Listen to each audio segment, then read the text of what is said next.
তো বন্ধুরা আমি চলে এলাম একটা নতুন ভিডিও নিয়ে। আজকে হচ্ছে আমি জাঙ্গিপাড়া ডিএন হাই স্কুল মাঠে। জাঙ্গিপাড়া ডিএন হাই স্কুল মাঠে আজ 22 তারিখ।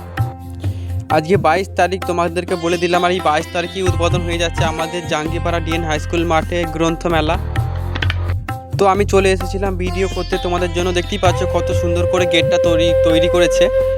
তোমরা এই জাঙ্গিপাড়া গ্রন্থমেলায় আসো, এই মেলাতে তোমরা আসতে পারো। এসে যারা বই পড়তে ভালোবাসো, গল্পের বই এবং নানান ধরনের বই পড়তে যারা ভালোবাসো তাদের জন্য থাকছে বই।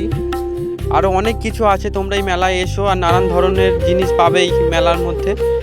আর আসছে বিখ্যাত বিখ্যাত গায়ক গায়িকা এবং এই মেলা চলছে 7 থেকে 8 দিন। বাংলা ভাষা নিয়ে আমরা যে এত শব্দ বলে থাকি, সেই বাংলা ভাষা নিয়ে গর্ব করতে গেলেই প্রথম যে শব্দগুলো বলতে হয়, আমি বাংলায় গান গাই, আমি বাংলার গান গাই, আমি আমিকে চিরদিন এই বাংলায় ফিরে পাই।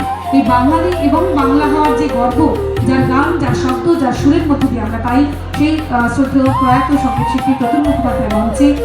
তো বন্ধুরা দেখতেই পাচ্ছ কার সঙ্গে দেখা হয়ে গেল, আমাদের কৌশিক দাস সঙ্গে দেখা হয়ে গেছিল জাঙ্গিপাড়া গ্রন্থমেলায়। আর দেখতেই পাচ্ছ আমার পেছনে দাঁড়িয়ে আছে এখন স্নেহাশী চক্রবর্তী। সেই সময় আমি ভিডিওটা করে নিচ্ছিলাম। এই জাঙ্গিপাড়া গ্রন্থমেলা বইমেলাতে পরিদর্শন করছিল।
জাঙ্গিপাড়া গ্রন্থমেলায় শুভ সূচনা হয়ে গেল। বন্ধুরা তোমরা সবাই এখানে মেলা ঘুরেছে।